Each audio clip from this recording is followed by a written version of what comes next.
Okay, let's just go straight into the papers this morning. And Akintobi joins us. He is editor-in-chief today, Community Newspaper. Thank you so much for joining us today. Always a pleasure to be here. Good to have you again after, like, what, like a million years ago? Been quite an age. Well, there's so many issues begging, grappling for attention this morning. Well, of course, perhaps the biggest of them would be politics. But then there is also ASUU and so many others. But let's just begin with one. Here on the front page of this Nigeria newspaper, 5 PDP governors absent as Atiku launches campaign in Uyo. Bode George says, they're joking. We're waiting. Story is on page 2. What did you make of this? Well, you ask yourself, how long could the PDP really continue to wait for the recalcitrant governors who have decided to stay away and not participate in this process based, of course, on You call them recalcitrant. Yeah. I couldn't miss that. Yes, I did. Why? Yes, well, because there have been attempts to resolve this impasse and to try to find a meeting of the minds among these two major camps within this party. And it seems there's some sticking issues that just make it seemingly impossible to bridge the gap. So now, are they on the wrong side of the argument? No, I'm not saying. PDP argument? I'm not saying that, not at all. It depends on which side of the fence you sit on. If you're on the Atiku camp side, then you look at it and you say the 5 governors, including Governor Wike, of course, are holding up the process. But if you are also on the Wike side, believing that the issues that they are trumpeting, which of course the problem comes from the party chairman, they believe that the presidential candidate and the party chairman cannot come from the same zone and that the party chairman should resign. So either side of the divide, you are right. Whichever side of the divide you are on, right. you are right, absolutely. Okay. And so this rollout yesterday had to happen because they couldn't continue to wait for a resolution that seems to not be coming.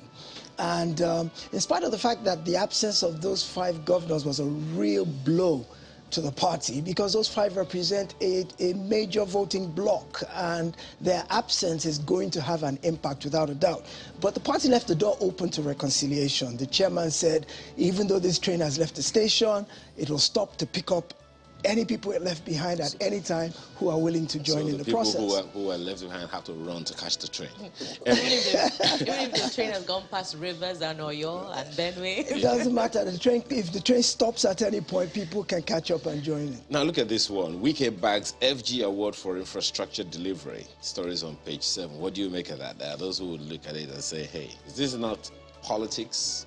But hey, does it qualify? I don't know. What do you make of it? Is this something? Well, the timing is kind of coincidental. The timing does look kind of weird. That, okay, Wike has been the beautiful bride for a while, and now here is the administration in power conferring him with an honor. But if you think about it, he actually seems to have done quite well in terms of infrastructure, because every other day you hear people going to his state to go and inaugurate projects, particularly people from the current government. The Speaker of the House of Representatives have gone. 2 southwestern governors have also gone to go and inaugurate projects. Bode George of the PDP has gone to inaugurate. So without a doubt, he has been building infrastructure in his state. And for the party in power to recognize that, perhaps it's justifiable. Okay, well, but then you mentioned the timing. I won't forget that one. Look at the story on the bottom of the page. APC tags Dugana Lawal others as rebel impostures. The rebel is in parentheses. The story is on page 4. Don't stay in Abuja. Relocate to 8,000 wards. Buhari urges party faithful. It would seem like as it is in the PDP, so it is in the APC. Yes, indeed. Even the Labour Party is not without its own headaches at the moment. So all of the frontline political parties have issues. This is typical of election season. This is typical of when you begin to negotiate power sharing arrangements and backdoor deals and issues of political patronage and things like that. That's what is the culture in the run-up to election in any democracy. So it is not unusual for us to see this kind of infighting, jockeying for position. All of that is normal. Glad we don't find that in the private sector. Oh, that would be the day, Ayo. From there, let's quickly take a look at Nigerian News Direct. Nigerian News Direct is our next paper this morning, and it leads with some cheery news.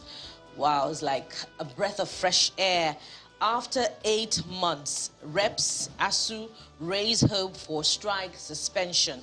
Let's take a look at the riders. Strike to end in few days. That's ascribed to Speaker Gbajabiamila. We have seen light at the end of the tunnel, and that's ASUU speaking. It's a page 12 read.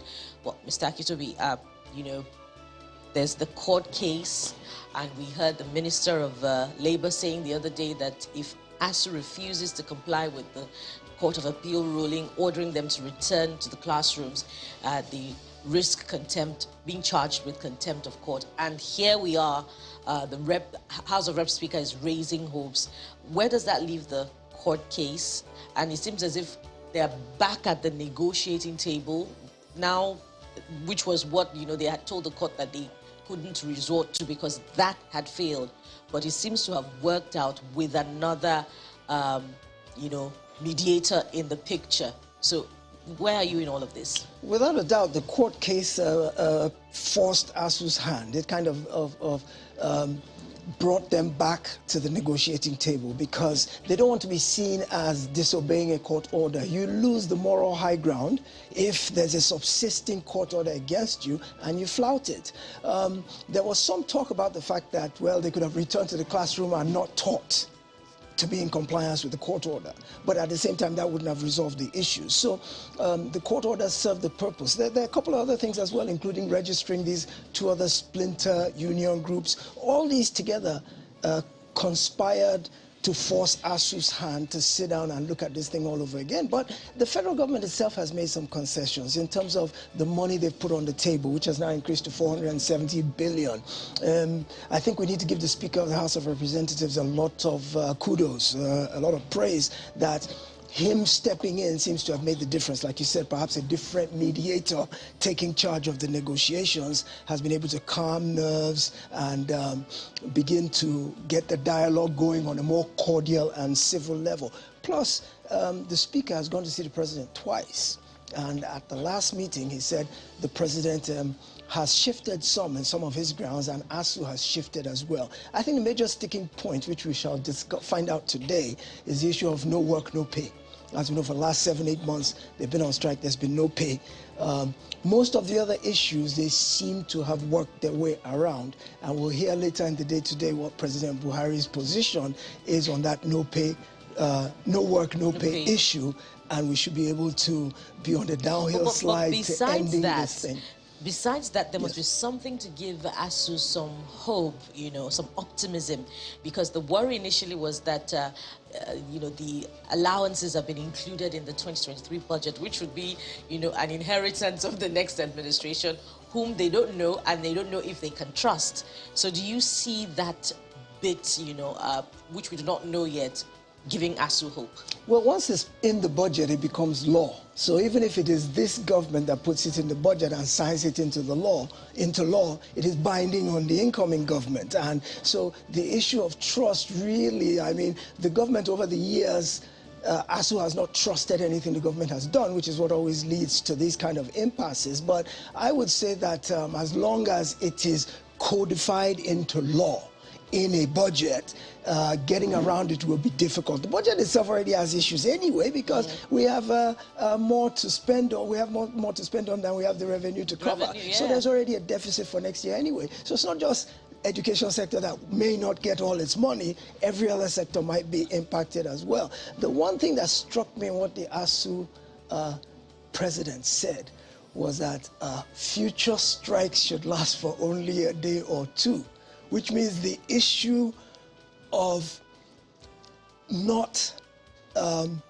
stopping work is not off the table at all. It means they're leaving the door open for future of these type of actions. They're just encouraging the government, let's not let it linger for 8 months, but we're reserving the right to not agree with what you do and to stop work if you don't. That's worrisome. Yeah, I guess that depends a whole lot on the temperament of the next government, which we'll find out in just a few months. Well, a few more stories before we exit Nigerian News Direct. Let's go above the nameplates now to check this one. Obajana ownership crisis. Dangote, Kogi government in war of words. That seems not to be ending anytime soon. And lastly, 2023 PDP presidential campaign flag off suffers as Wike, 4 governors absent. Let's see if some of those issues will be covered in the next paper as I throw it to Chamberlain. Yeah, morning, Ms. Akintobi. Let's take a look at New Telegraph next here, and they lead with 2023 campaign flag off, and the big story on their own front page is Wike's camp absent as mammoth crowd rally for PDP in Uyo. The writer here says parties, governors, stakeholders unite, strategize for polls. Nigerians not interested in our personal quarrels. Ascribe to ASUU. APC rewarded Nigerian voters with poverty, insecurity. That's ascribed to Atiku, actually. Well, yeah, much as some other dailies are focused on it, but I'd like to get your perspective on this angle in terms of how do you think the voters, does this in any way affect what the electorate eventually decide? Because, I mean, listen to the politicians, they always talk as though they've got their traditional voters who won't flinch no matter what happens. So suggesting to us that, look, all of this may happen, but their traditional voters, as they call them, will always do or will always stick with them. I think it's relatively easy this time around for Nigerians, the Nigerian electorate, to figure out which way to go, because we have precedents with which to measure the key people who are presenting themselves for office. So the question I would ask the Nigerian voter to ask is, when were you better off? When were your circumstances better for you? Between 1999 and 2015, how did you fare off? Between 2015 and 2022, how are you doing? So the question is, are you better off today than you were are you better off under an APC government or under a PDP government? And I think to be able to answer the question holistically, we need to begin to question the candidates a lot more. I think it's easy for them to mouth platitudes, oh, I'll fix insecurity, I'll fix corruption, I'll fix education. How do you intend to do that? Nigeria is broke at the moment and probably will still be broke when the new government comes in. So we want to know what exactly your plans are. Don't just tell me you're going to do this. How do you intend to better my life when you come into power? And in that situation, I think the media has a major role to play, because it's the media that can ask the questions. It's the media that can hold the candidates' feet to the fire, not the common man in the street. So to directly answer yes, carry on. Yeah, I was just wondering, when we talk about Nigeria being broke, many suggest that we don't act as if we're broke. Just yesterday, one of the dailies reported that about 400 billion naira worth of goods were being left to rot at the ports. And then look at what's going on with the industry, the oil sector, how we seem to be allowing, massive, humongous scale of bunkering going on. And so they thought, if you people say you're broke, you need to act like it and ensure that you plug all these loopholes, and perhaps you never know how much more money you can save. Well, that said, look at what's at the bottom strip of the paper here today. Obi Afenifere doesn't speak for Yoruba. Akeredolu says true federalism will thrive under Tinubu's presidency. And then you see the rebuttal. We speak for Yoruba race, not you. Afenifere replies, Ondo governor. Maintains support for Labour Party presidential candidate. What can anyone make of this kind of narrative? Well, it's interesting. The Yoruba as a people have always been intellectually independent. I'm not sure that they've all lined up behind any group, whether socio-political, who claims to speak for the race as a homogeneous bloc. I think the people are independent-minded enough to examine their own competencies and their own desires and needs, and then look at what is being offered them and make an intelligent decision on what will work best for them as individuals. However, in politics, without a doubt, there are interest groups. Afenifere is an interest group. Akeredolu is a politician. And everyone's continuing to jockey for influence. So Afenifere, for a long time, actually did represent the views of a wide swath of the Yoruba people. But I think their influence waned with the oncoming of democracy. After the whole fight for democracy that was enthroned in 1999, I don't think Afenifere had that much influence in terms of what the Yoruba as a people said or did. But when you look at the point they're making, that for equity, fairness, and justice, the presidency should go to the Igbo. And for that reason, they are supporting Peter Obi's candidacy. You really can't fault that from the standpoint of what is equitable, what is right, and what is just. You can't fight that. That is a morally upright position. Whether that now is the position of the Yoruba race in general, that's left to be seen. I really don't think that any umbrella group has a monopoly on Yoruba or for that matter, any other ethnicity within Nigeria. I don't think any group can categorically say that they speak for the entire group. I think Nigerians as a people have independent minds, and we go ahead and we exercise that liberty, you know, to think independently. Even these days in families, some of them are not usually on the same page when it comes to political matters. So you can then imagine. Yes. Well, speaking about Labour Party, yesterday a number of people bombarded themselves, even each other, about certain messages. Now you see this 2023. Labour Party disowns campaign timetable. So, in case you're wondering what's going on, perhaps that suffices. That is it with New Telegraph today. I guess that underscores what you said earlier about each of the parties having their own issues. Yes. But then, I think the INEC also has issues with them. Look at the front page of the Leadership newspaper this morning, and you'll find out what that means. 2023 campaigns. INEC threatens sanctions as states clamp down on opposition parties. That's very interesting. Destroy candidates, billboards, posters, impose huge fees on venues. Relocate party secretariats from strategic locations. Governor's action poses threat to peaceful polls. According to CSOs and IPAC, PMB governors must protect rights of parties to hold rallies, says Serap. Seems that's a kind of continuum from previous times.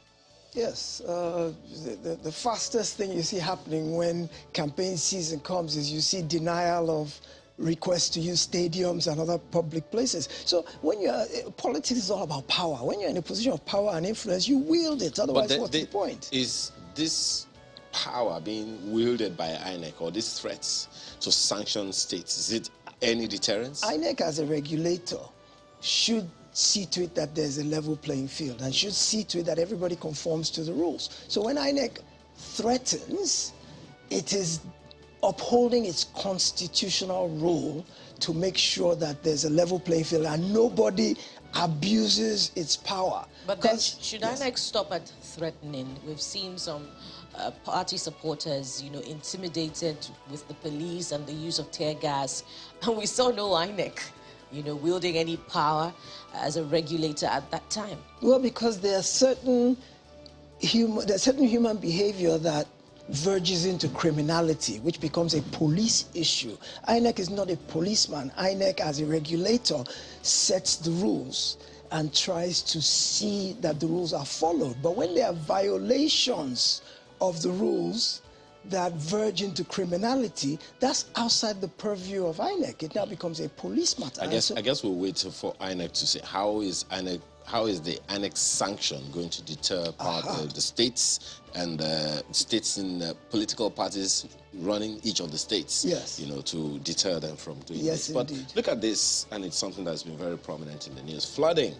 IMF seeks social assistance for farmers to curb food insecurity. Okay, it's really direct. Flooding, food insecurity, and IMF is trying to intervene. What do you make of that? It's a big problem. I saw a video of Lokoja the other day with hundreds of trucks trapped that can't cross. And those trucks are carrying livestock, they are carrying produce.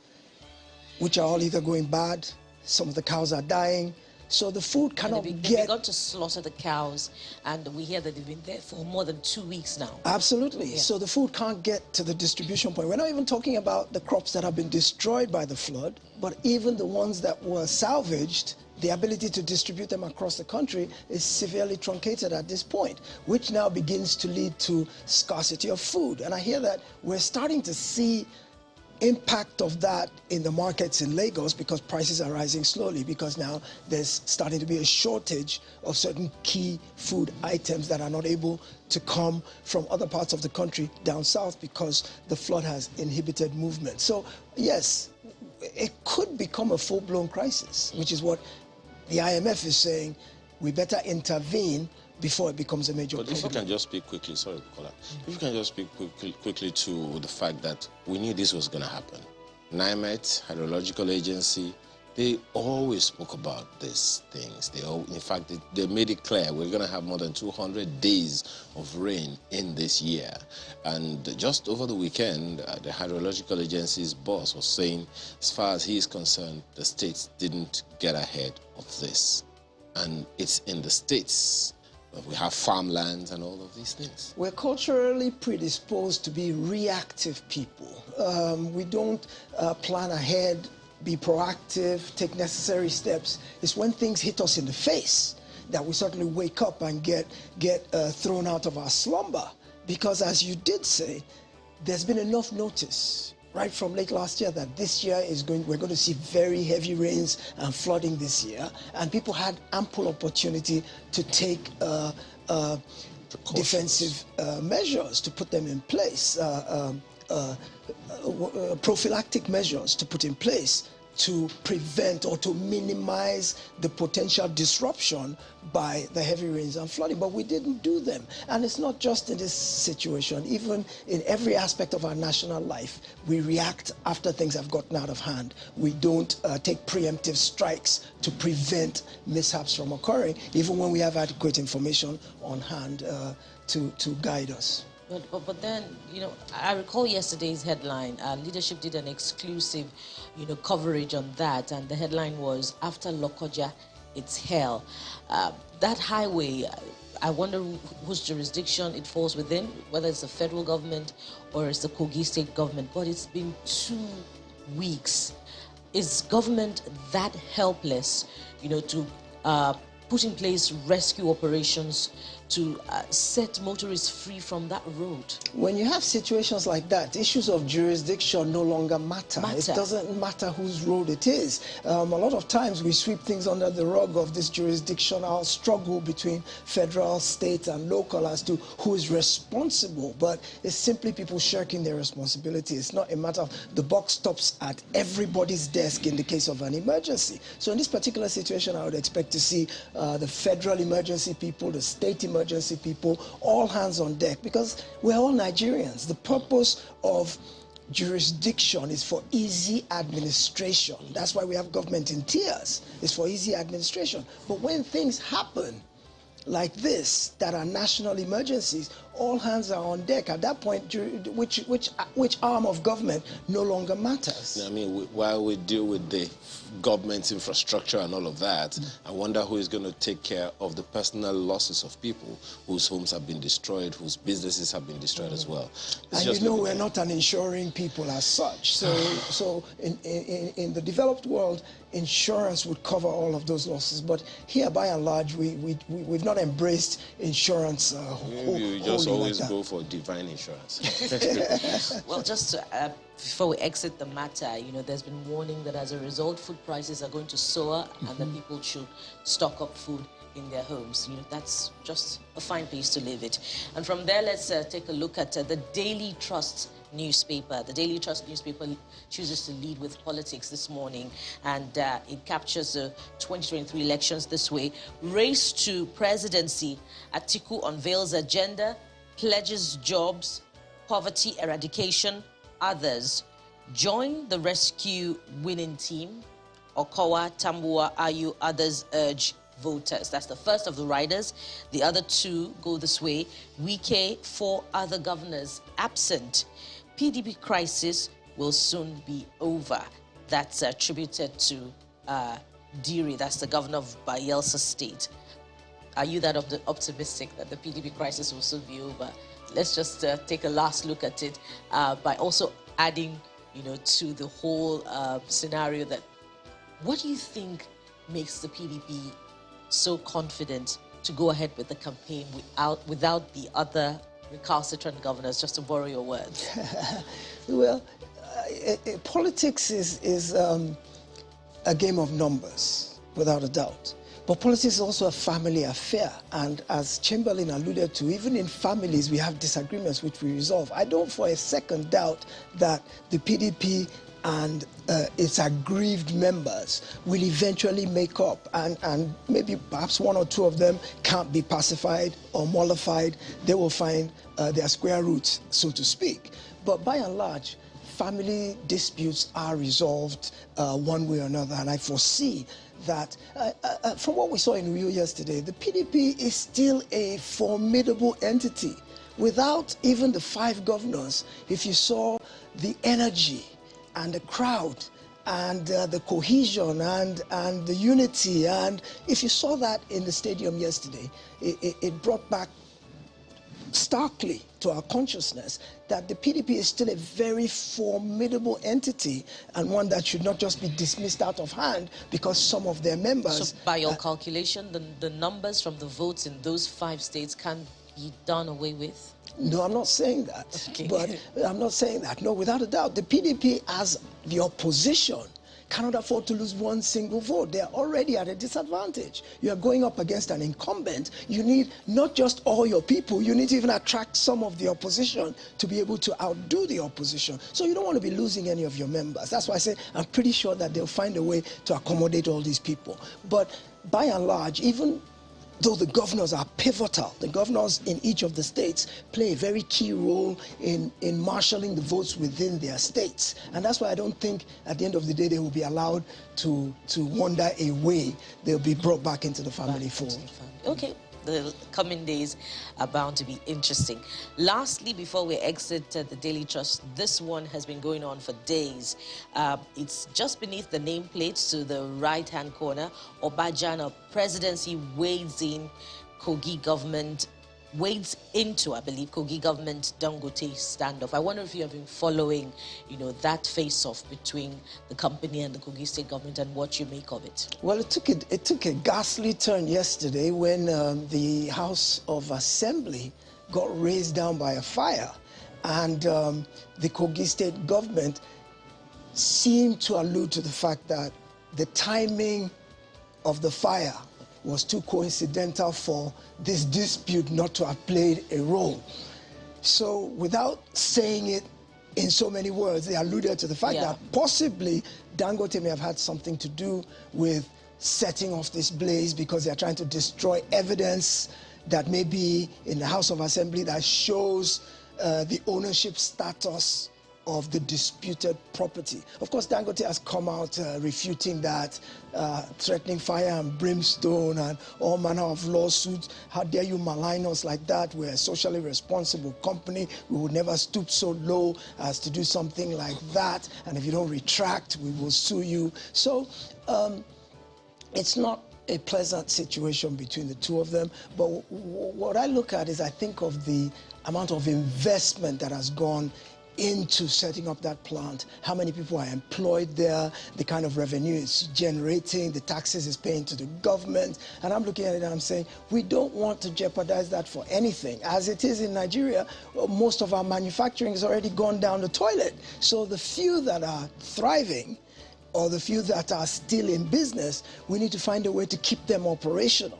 And so disputes like this, however it pans out, whether it's true that the land is owned by the Kogi state government, whether the plant itself is owned by Dangote, whatever the truth of the matter may be, and that may be up to a court of competent jurisdiction to determine. Whatever the truth of the matter may be, we need to protect the jobs. We need to protect the industry. We need to protect the operation, because we don't want this kind of a dispute to end up upsetting the apple cart at a time when our revenue is not even meeting up. Absolutely. So we want to make sure that there's a mediation process.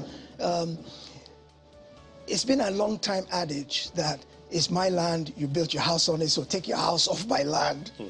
So we don't want a situation like that. We have to find a better way to resolve it. Well, it's a lot of things that we'll continue to just deal with over and over again, because at the end of the day, I mean, speaking to the economy that you talked about, one other question that comes to my mind is, if this goes on and on and on, how many jobs will be lost? I don't even want you to respond to that right now. I have to thank you very much for being a part of our conversation this morning.